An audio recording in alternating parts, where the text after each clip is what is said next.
2, 1. Was that a 3, 2, 1? Yeah. Okay. You can tell we don't have the normal producer. I'm not getting the audible. I'm sorry, you guys. I'm not getting it. So anyway, thank you. Welcome to the County Commissioners check-in this morning. It is Thursday, September 3rd, 2020, 10 a.m. And we're beginning. If you'd like to join via conference call, the phone number is 360-252-9020 and your PIN is 1234. I'm John Hutchings, the chair of the commission or the board. We also have Commissioner Gary Edwards in the house. Yes? Yes, sir. I see him. I know Commissioner Menser's here, but he's not on yet. He'll be joining us here in a minute. All right, and we have, is Amy Davis in or no? Yes, it's Amy Davis, the clerk of the board, is here in Clerk room of the 280. board, thank you. Megan Porter, our PIO, and we have Romero Chavez, our county manager, and Jenica Machado, our economic development director. Thank you for joining us. And I'm turning it over to you, Romero. Yeah, thank you, commissioners. I have 3 items on your agenda today. One is the Lacey Market Space. Then you have the opportunity to have a conversation among yourselves in terms of the assignments of the external boards and commissions. And if there is a commissioner ministers join us. And then if there is enough time, you will have other items that you'd like to discuss among yourselves.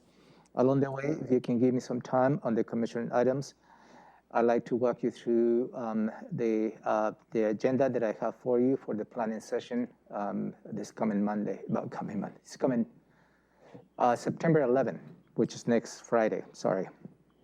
Okay. So with that being said, I asked Jenica to join us this morning, so she will highlight the purpose of item number 1, and the gist of that is a letter of support, but I believe Jenica can give you a perspective about the maker space, what this program is going to do, what it's doing, and perhaps how it was formed. Jenica, your time to shine. Thank you. So good morning. So we were contacted by the city of Lacey, who was inquiring about the letter of support to support the Lacey Makerspace. And the Lacey Makerspace is an innovators workshop that's open to the public. It provides high-tech fabrication tools and education resources. It was opened in 2019 as a partnership between the EDC's Center for Business and Innovation Program, the City of Lacey, and St. Martin's University. The Thurston's EDC's Center for Business and Innovation program submitted an application to the Economic Development Administration, or the EDA, to request over $1 million to purchase state-of-the-art manufacturing equipment. This equipment, just to name a few, is like metalworking, prototyping, industrial fabrication, and electronic equipment. And so that would be like a laser cutter and an industrial 3D printer.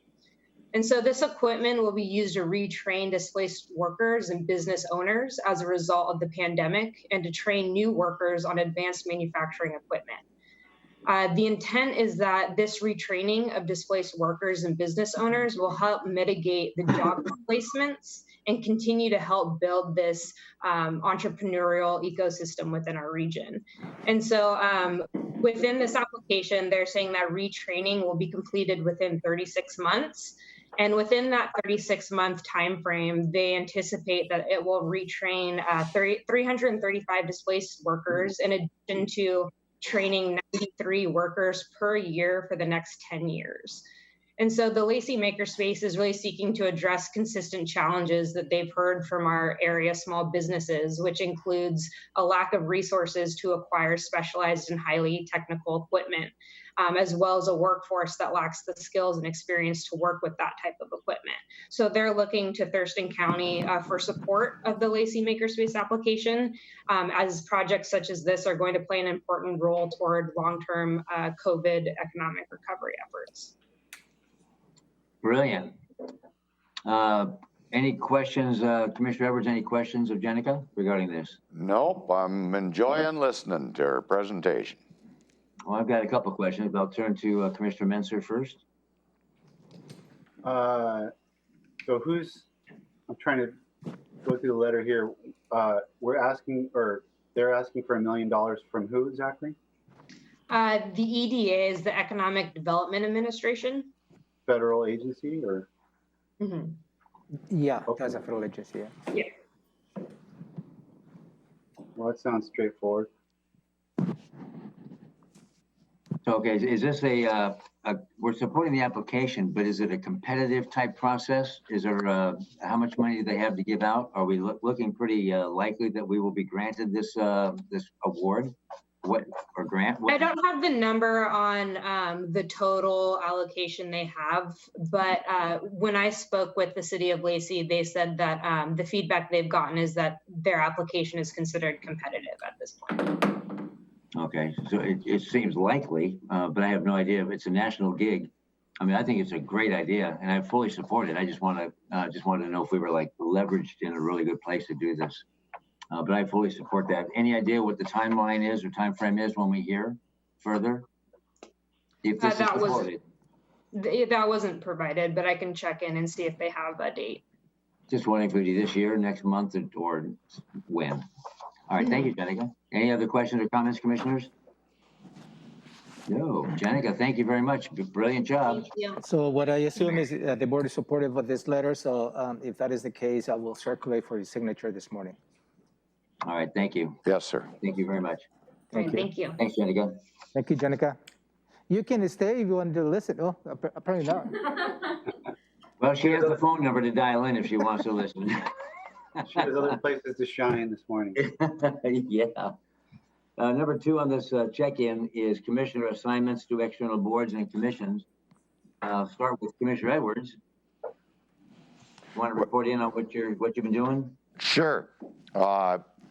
Everything is still a miss. No personal meetings, lots of Zoom meetings, some productive, some not.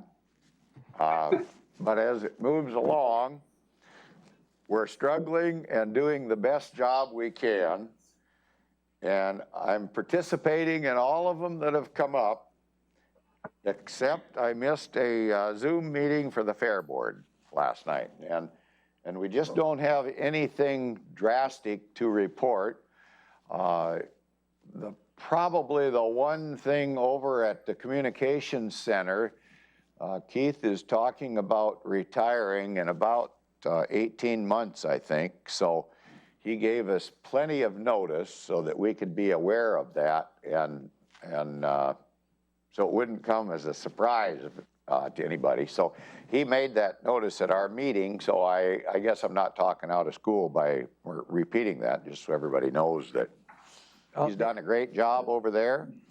And I think he'll have big shoes to follow, but I'm sure somebody will fill them, and that process will start up probably in the next few months. You're talking about the executive director for Medic 911? Yes. Oh, okay, thank you. Wow, no, I didn't know that. Sorry, I didn't make that clear. No, that's brand new. So that's about the only thing I've really got to share. I mean, different groups are getting budgets together and such, but it's kind of a normal process. So that'll be it for me. Hey, Commissioner, are you on the Climate Mitigation Steering Committee? Yes. And is there, I don't know if I've forgotten or if I've missed it, but are we, is there some type of an agreement coming forth? Like an interlocal agreement or something? Not there yet, but it's getting there. And Okay. we're participating as a board. Okay, good, thank you. Thank you. Anything else, Gary? Nope. Commissioner Menzer? I wanted to ask Gary how the SWAC's been doing lately. How the SWAC is meeting lately. The SWAC is rolling right along. They're making presentations. We'll have something coming through. About the only controversial thing might be the flow chart for curbside service. Flow control? That flow control, that's right. Other than that, everything's going pretty good. I think we're on schedule. I can tell you that a couple of years ago, it was kind of scratchy around there, but everything seems to be going pretty good. Great. So, related to that, next week, I have scheduled an executive session with the board to go through the request for proposals for the solid waste contract. And I believe in another 2 weeks, it's another executive session for the board to have a conversation related to flow control ordinance. Okay. Yeah, I saw that coming up. So I thought, oh yeah, here it comes. It's a big train. It's just part of the process following board's direction. Yep. Commissioner Minzer. Nothing super exciting from boards and commissions. The lot board has some interesting elements because the pandemic. So we were already involved in a cost of study or a rate study, I guess you call it. I'm not getting the terminology right, but we're involved in a process of studying the rate structure for lot, and that's based on the fact that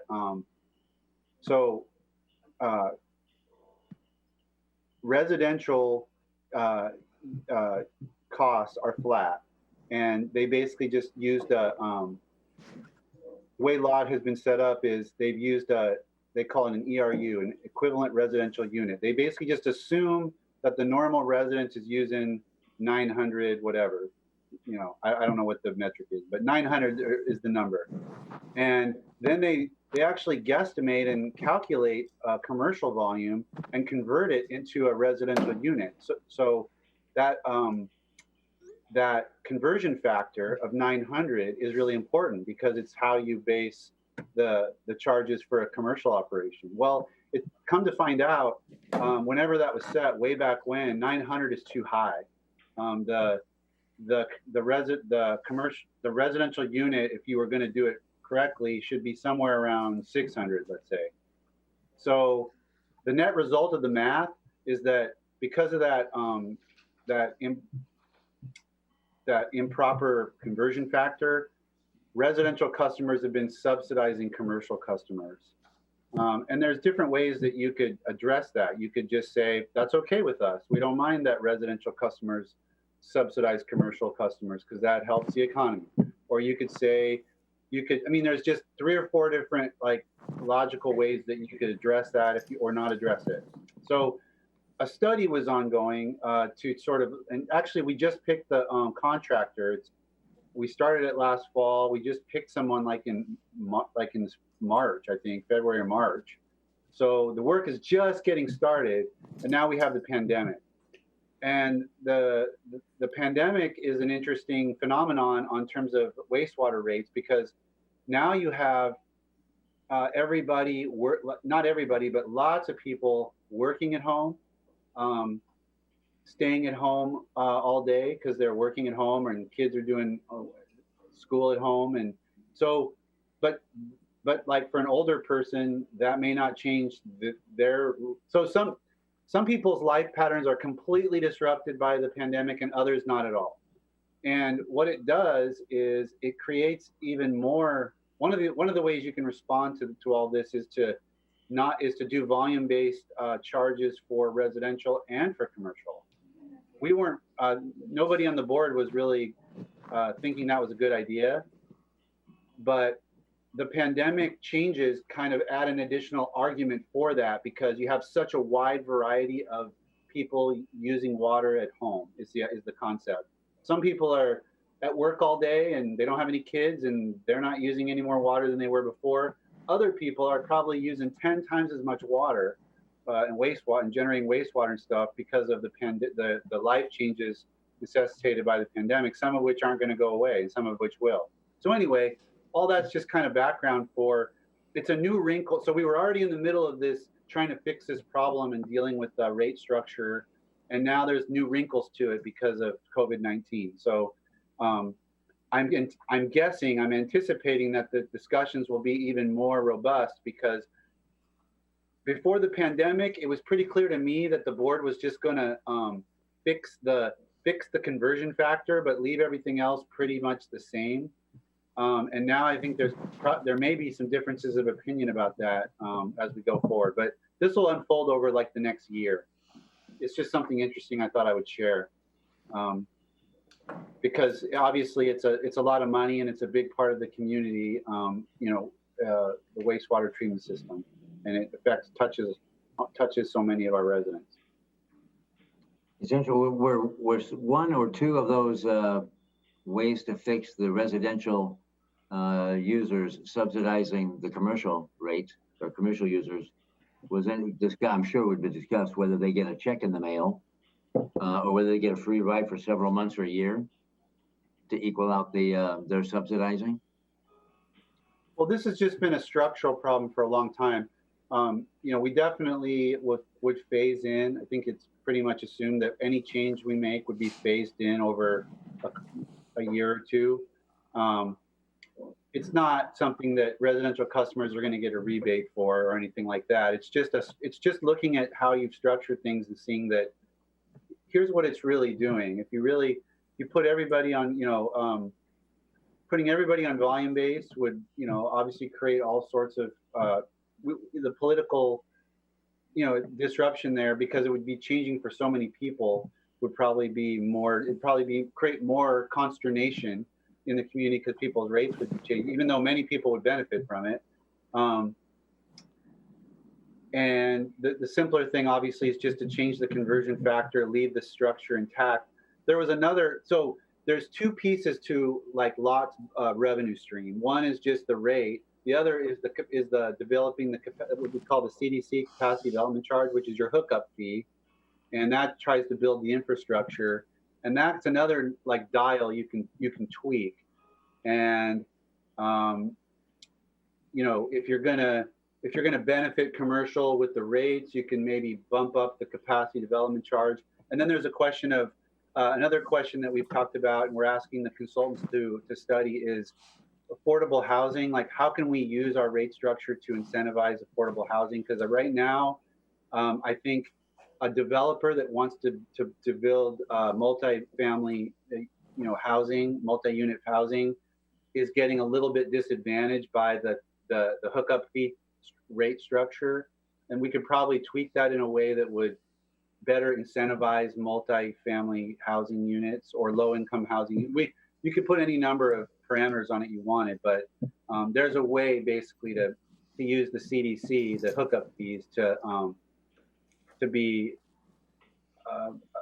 a lever of control over housing, incentivizing certain types of housing. It's very complex, isn't it? It's complex. Yeah, it's pretty interesting. Welcome, Robin. Robin Campbell's joined us, the Assistant County Manager. Morning. I apologize for a late arrival. All right. Do you have anything else to report on, Commissioner Minster?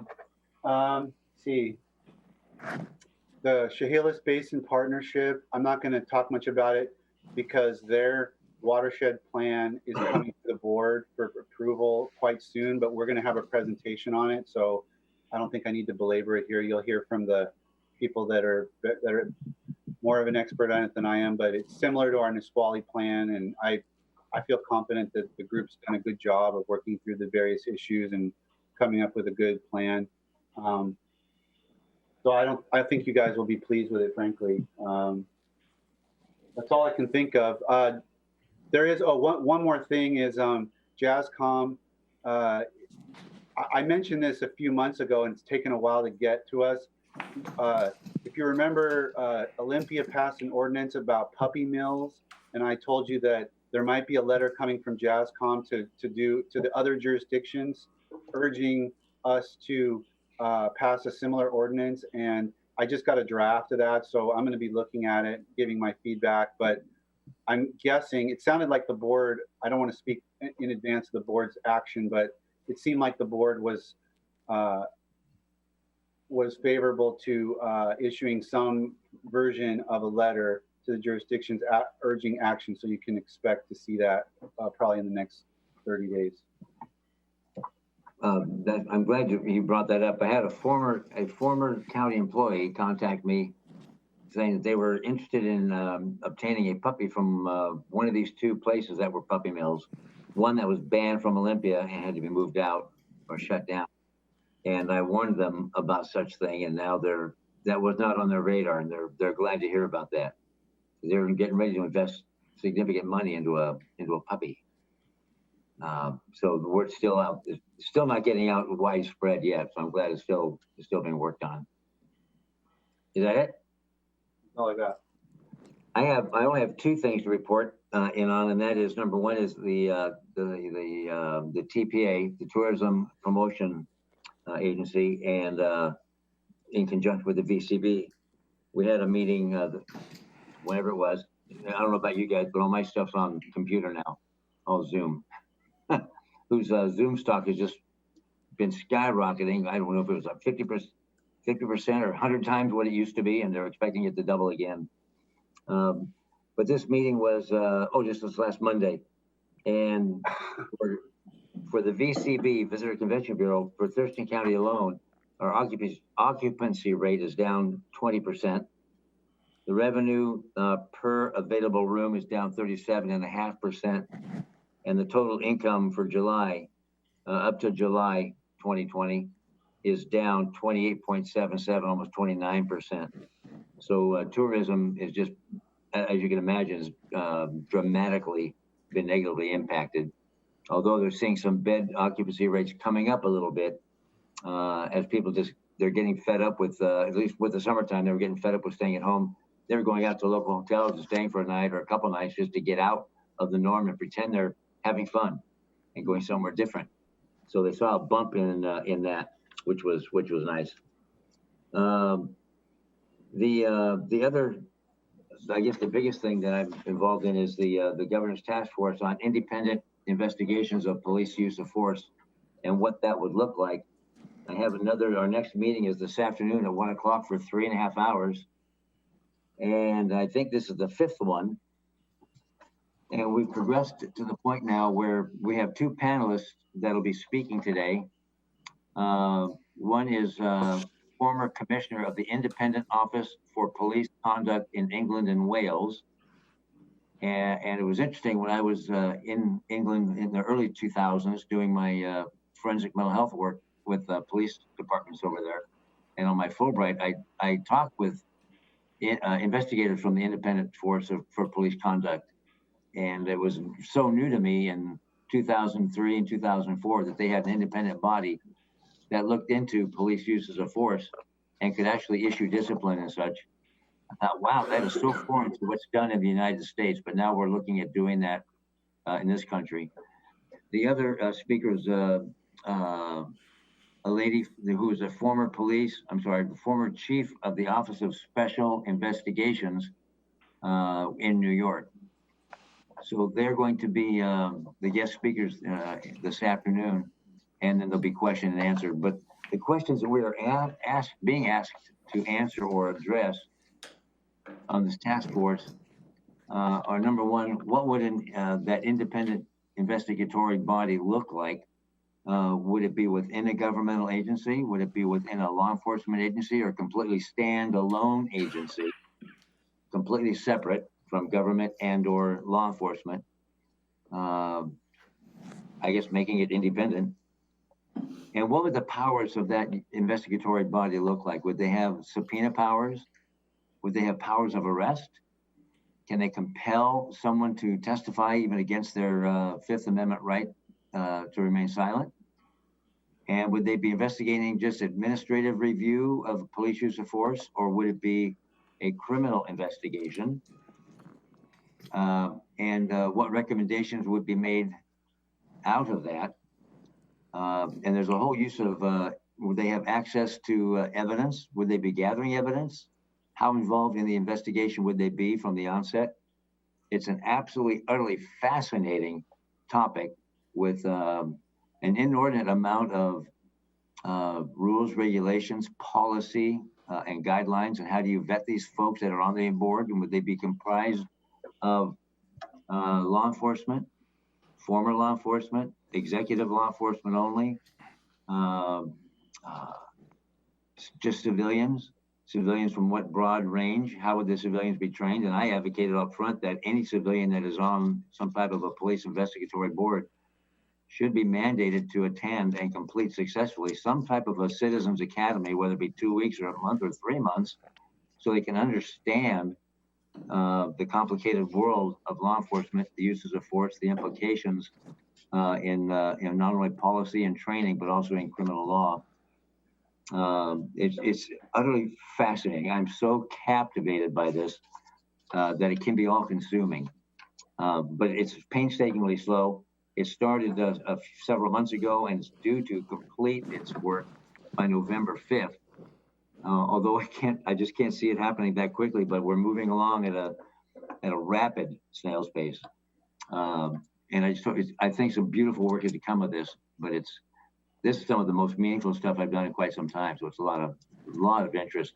So I'm looking at it. I'm the representative for Wasatch, so I'm looking at it from the county's perspective, the statewide county's perspective of, if you're going to mandate training, if you're going to mandate this, you're going to mandate that, what's it going to cost? We have a financial issue at stake here that we need to protect. And if there's going to be mandated type a structure to this, there has to be money attached to it. But I also come at it from former law enforcement, from the investigatory and not only the street level, but executive management perspective. And after years of investigating police uses of force, I have that experience with that. That just it's so fascinating. And how do you split it, and how do you bifurcate it to include civilians that have minimal understanding of it or experiential experience to bring to the table? How do you get them up to speed? Because that's going to be vital to be an independent board or panel that will have credibility and transparency. Anyway, so I'm looking forward to that 3.5 hour Zoom meeting this afternoon. That would be interesting. And between that and the VCB, that's it. Commissioner Menser, could I comment on your committee membership? I mean Commissioner Hutchings. Oh, okay. I thought, wow, sorry about that. I'm sorry. Yeah, go ahead. Hey, did you folks talk at all about maybe having the newly retired chief of police from Seattle, Carmen Best, come down maybe or participate in your meetings? I guess you're doing it Zoom-wise. And see, I bet she's got a wealth of information she'd be willing to talk about now. She's got a lot of law enforcement experience and been through a lot. So just something to think about. I agree with that. And to answer your question, not to my knowledge has she been invited. I'm sure she's aware of this. I'm not sure how many folks they're from Seattle, but I'm not sure if they're from the Seattle Police Department proper. But obviously no one's excluded from this. But I'm sure she somehow has her voice in this somewhere, I would imagine. But to answer your question, I don't know if she has been or not. I would guess it'd be worth, I don't know what your position is on that committee, but it'd be worth getting her name at least on the list to see because I think she's got a wealth of information that she could bring forward that would be quite interesting, because she wouldn't be impeded anymore by being in the current position, and she could just tell it the way it really is. Oh, that's true right there. Yeah, she wouldn't be constrained. If I get an opportunity to bring that up, I will bring that up. But at the very least, I can do that via an email to Leah Landon, who is organizing this whole thing. Are citizens allowed to listen to these Zoom meetings? Yes, they are. Yeah. Okay. I think they are. They have been in the past, so I'm presuming that they are. They're not allowed to participate because that would just stymie the whole process. Sure. But they're allowed to listen. But I'm looking to see, and it seems to me in the past I don't see it in this email, that please don't share this Zoom, since they don't want to get hacked and waylaid and derailed. But I know they are recorded and they're open to the public. I just think they're open to the public at the time. I'm just not sure, Gary. Yeah. Okay. Thanks. You're welcome. Anything else from the commissioners? Go ahead, Ty. I thought of one more while you were talking. Thurston Thrives Coordinating Council has been on hiatus for a while, and part of that was the pandemic. Part of it was a changeover. The director of Thurston Thrives, Crosby Carter, moved on. So I think they were kind of reshuffling leadership. Anyway, in September, we're meeting again. And one of the things that I've heard, not formally, I've kind of heard it from a couple of different sources, that I believe that Doug Ma and David Schaffer have made a pitch to some of the members of the executive subcommittee, whatever it's called, for Thurston Thrives, of maybe putting a race and equity kind of a focus on some of the Thurston Thrives action team work, kind of in line with the idea that we discussed at the Board of Health about how institutional racism can have a health component.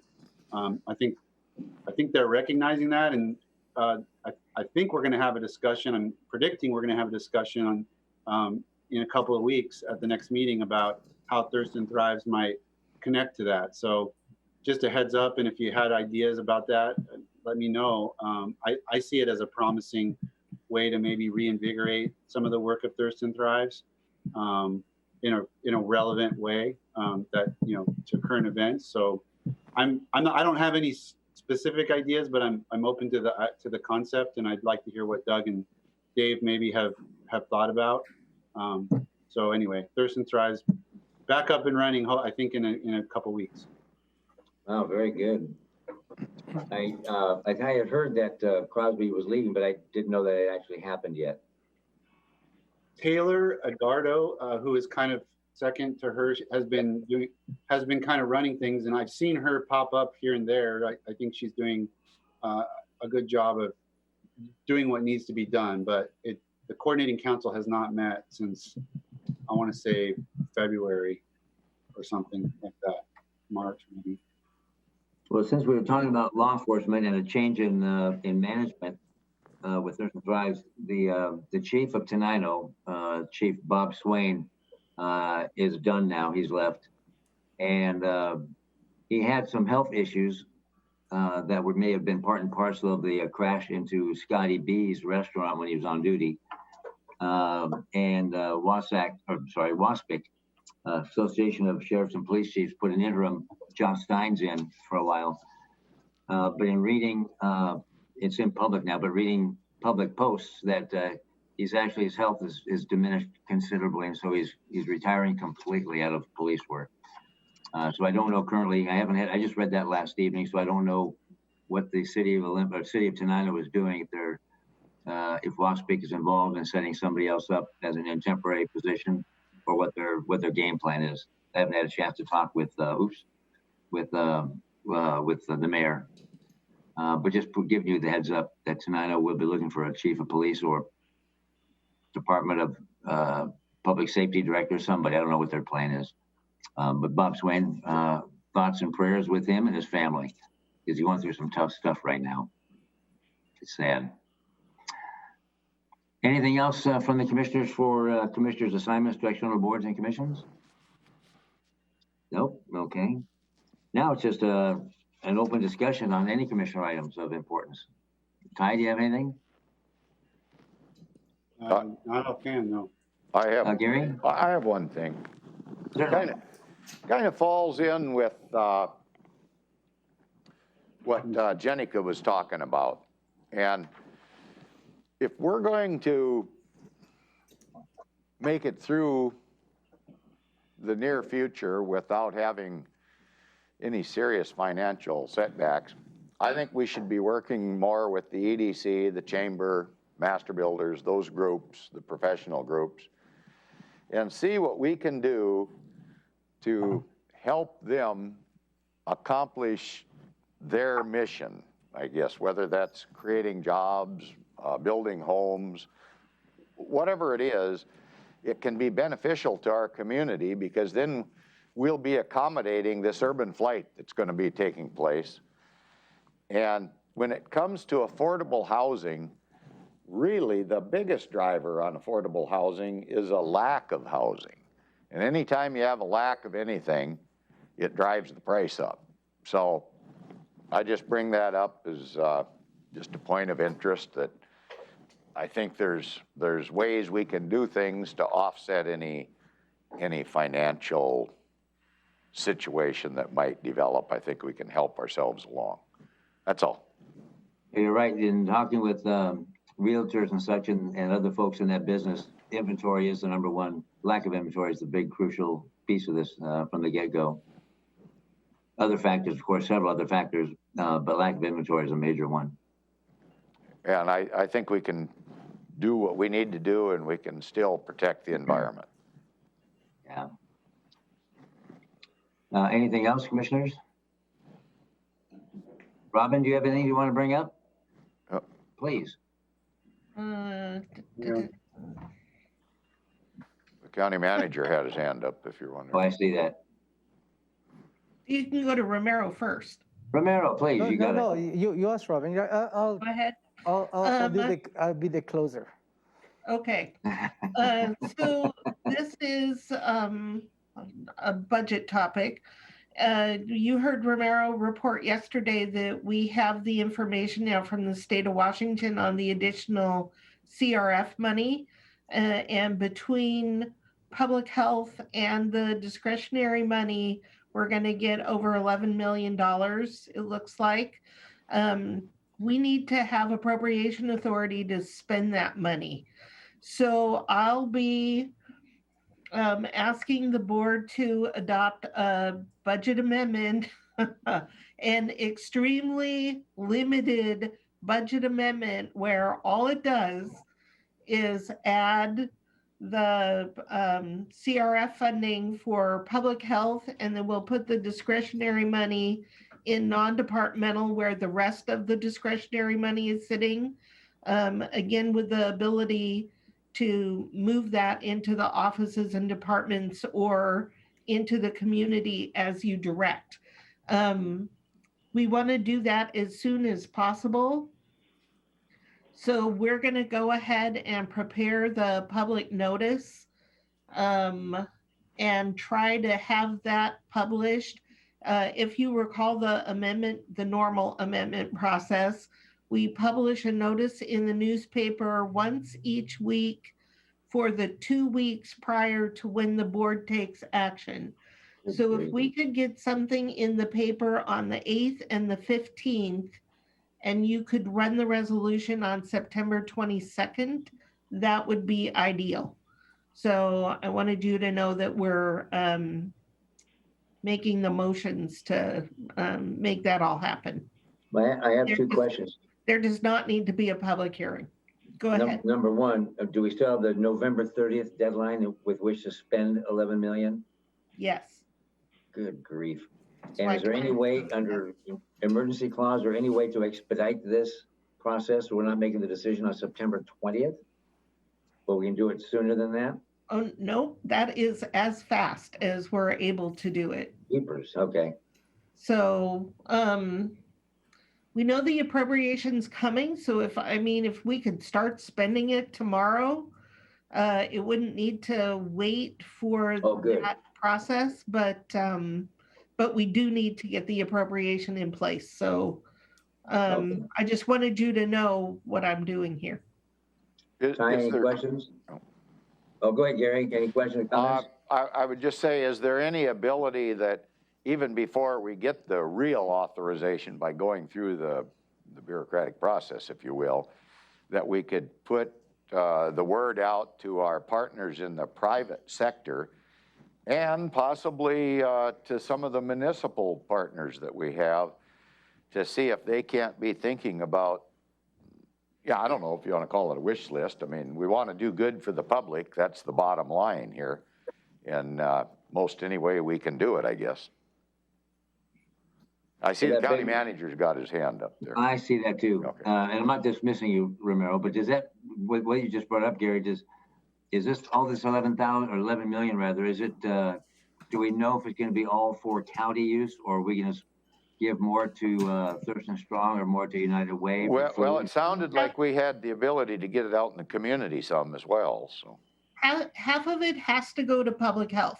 That the state has clearly designated half of it, roughly half of it, to public health. So we don't have any choice about that. But how we spend the rest of it, I'm going to turn it over to Romero. But that's a big part of your conversation next Friday. Okay, Romero, you have the floor, young man. Thank you. Such a great lead to talking about the agenda for September 11th planning session for the board will have. And I briefly mentioned to you yesterday, there will be 2 items. And you will be meeting from 9 in the morning all the way to 3 in the afternoon with a working lunch. Lunch will be provided. And in the middle of that meeting, I don't know what time, we will have an executive session. And on that meeting, the first item will be to discuss how the $5.9 million from the discretionary CRF funding you would like to distribute. I will have a meeting with the staff on Tuesday afternoon. So we're going to be ready to provide you with some potential options on Friday. They may include all the conversation, all the items that you just discussed today as a potential options. Also, we're going to be providing with an option as to how the $5.9 million, $5.5 million to public health, which is narrow on what we can spend. Also, we'll be providing with some options. And those options may include real estate transactions, and that is why I'm going to be having an executive session for you to have those conversations on a larger context. So all that is going to be getting into the second item on your agenda that I have planned for you for next Friday, September 11th, that I will be start having conversations of Plan B. Plan B related to the courthouse. Certainly, the courthouse project is, has totally changed, but I think it's still a need to start addressing the needs of the current courthouse. Again, staff will be ready to provide you with some information. Obviously, at that point, we'll not be asking the board for decisions, but certainly, I wish I could have, a room that all of you can be present so we can whiteboard all the different strategies. So let me think about as to how we can engage you and just mapping out some ideas that you may have. Staff is going to be bringing some proposals, some options, and see where we go in terms of next steps associated with Plan B. Which also may require having a conversation under an executive session as well. So I'm trying to have the executive session, they maybe cover both items of CRF as well as Plan B.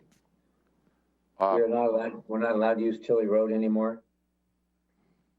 No, because that's outside of your county seat. All right, well, I might use the boardroom then.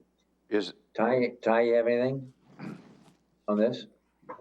Well, the boardroom is a little bit complicated because then if the board members are sitting here, there is going to be only limited number of members of the public that can attend. But we can manage that and have 150 seconds as an overflow. I am not expecting to have a live stream of your conversation, but I want to make sure the public has access to come here and listen if they wish. Okay.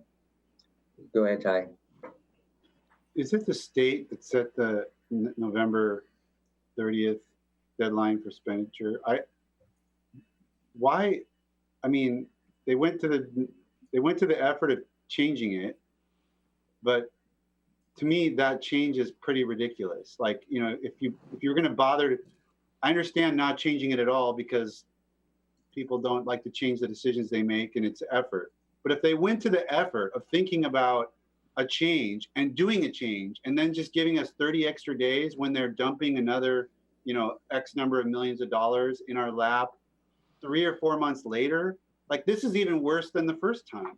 First time we got the money in May and we had till the end of October. Now we're getting it in September and we have till the end of November. It's an even stupider deadline than the first one. hey, you can't say that. Well stated. Well said, Commissioner. Thank you, There's Commissioner. something that I'm not understanding about control and the fiscal year. Like, is there a dynamic of why that makes sense to them that I'm not getting? Yes, Okay. they're in defense of OFM. So the concern is that the local jurisdictions won't spend all of their allocations. And the state needs a little bit of time to pull back money that's not going to be spent and reallocate it to jurisdictions that can spend it. And they had given themselves 2 months to do that because the state has to have spent everything. All of the money that came from the feds has to all be spent by December 30th. So to give a little time for that reallocation, the state had allowed itself 2 months to pull back, reallocate, and give the local jurisdiction that receives the money a little time to spend it. So they have shortened that time to give jurisdictions that receive the money initially a little more time to spend, but there is logic to what they're doing. Is follow-up, is this 11 million part of that 240 million that's been held in reserve? That is all we're getting of the So 240 that's a million. self-fulfilling prophecy. They've caused their own dilemma. Right, that's what I was gonna say. Yes, Yeah. by holding it, but Oh they my didn't have goodness. a choice. OFM would have distributed that faster, but they were held up by the members of the legislature because this is how unanticipated appropriation works at the state. If they get unexpected federal money, OF at mid-year, because the state only has one supplemental budget a year. So mid-year, if they get unexpected money, the governor can't just hand it out. He needs the agreement of the legislature. So the leadership, the leader of each of the 4 caucuses gets to weigh in on how the money is spent. And usually it's not a large amount of money, but this was a lot of money. The legislature did not weigh in on the first 300 million that the state handed out, but they wanted to say, they stepped up and said, hey, we want to say in how you hand out the next half of the money. So they had to wait for the members of the legislature to weigh in, and that's what took so long. So they're betting on the come that if we give them a bunch of money with a shorter period of time, we're going to get a lot of that back. No, they're hoping that we can use it all. I would not say that they have that kind of an ulterior motive. Okay. But I mean, imagine, just with all due respect, the 3 of you have, it takes a little while to figure out how you want to allocate money like that. The legislature is what, 150 members roughly? To get agreement there takes a little while. And they all have their own ideas about how that money could have been used. So the way we see it split between public health and some discretion for local jurisdictions probably has something to do with that. It just takes a while. They wanted to know how we're using the money that we already got. It's not an easy thing to hand out hundreds of millions of dollars. But you're assuring us that we'll be able to spend that in the timely fashion. We are going to do our best to not send a single penny back. And that has been the message that Romero and I have been broadcasting loud and clear. Good. And I've been telling people, you don't usually hear me say, spend, but that's exactly what I'm doing right now. Spend this money. So in some of the proposals they're going to be bringing for your consideration next Friday is intended to make sure that money is spent. Okay, and Commissioner Menser, you get the prize for the best quote of the day. That is stupider. I like it. It sounds like the federal government started the chain of problem by saying that it's all got to be spent by the end of the year, and then the state's processes have to nestle behind that. Then our processes have to nestle behind that. So it sounds like the feds should have given us another 6 months. Yeah, At least. Yeah, Each one of them know that we've got public advertising, and here, I know we don't have to have a public hearing, but we have process to get through as well. Yeah, so there is a little bit of hope when the Congress convenes that perhaps another CARES similar federal act may be enacted. And even before they went on a summer recess, some of the draft proposals was to extend the existing CARES money to utilize 3 months after the fiscal year in 2021, which provides a lot of flexibility on that. It also, if there is an additional, CARES money, there might be a possibility either to additional help to county governments, to local governments to address a loss in revenue. But if there's no additional appropriation, the previous bill before the summer break included an option that perhaps the current CRF money could be used to supplement for loss of revenue. And again, I'm just saying that what it was before the summer recess by the Congress, and a little bit of light of hope that perhaps the Congress may enact on something in the month or so. Right. But it is getting so late. And as you observed, we have very little time if the November 30th deadline sticks. So part of the dilemma around this is, do we hold back a little bit for next year in the hope that Congress is going to act? Or do we try to spend it all by November 30, knowing that Congress hasn't done anything yet?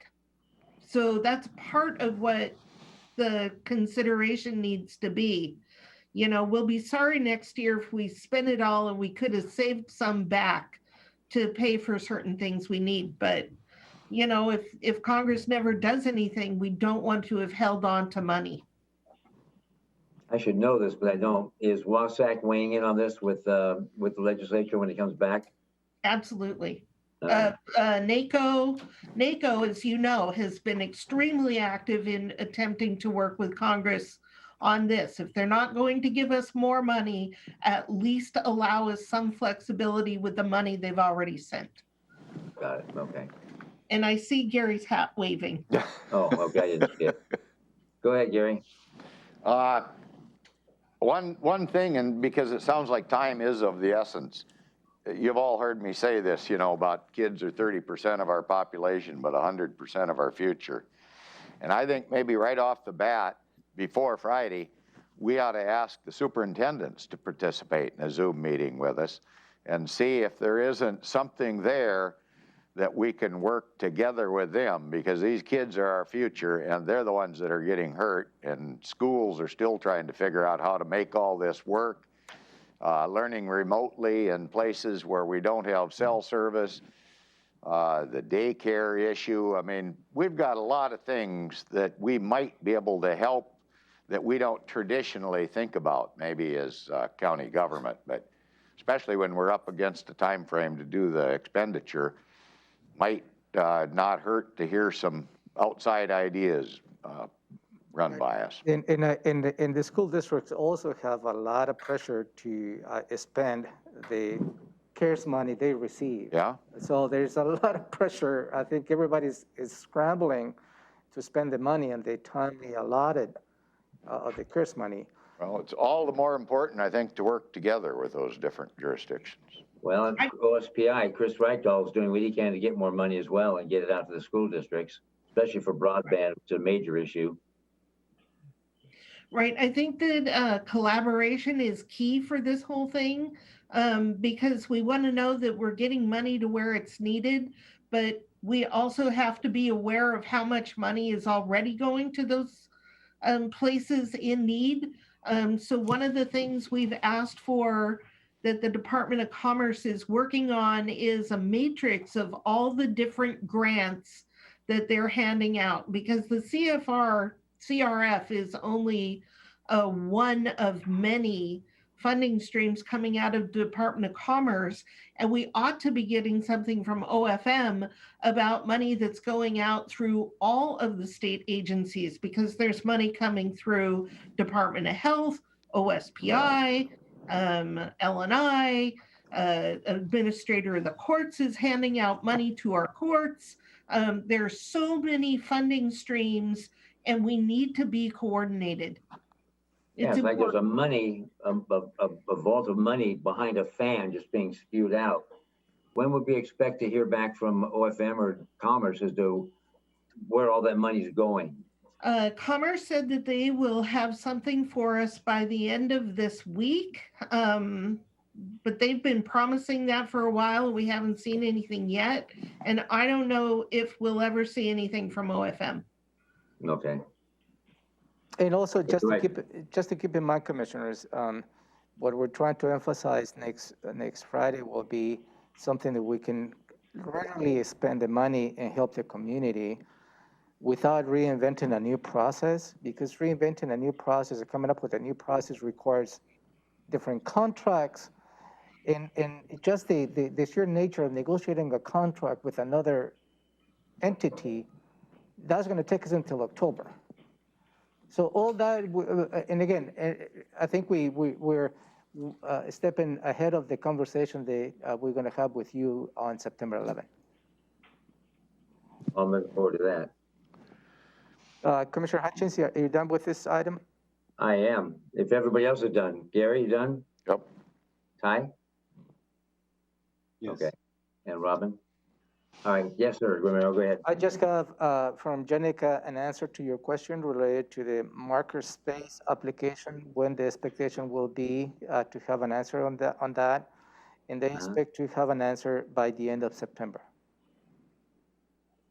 As to whether we're successful or not? That is Or correct. LMS is? Yeah. Okay.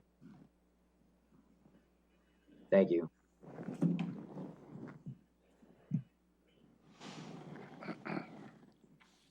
All right, and got it.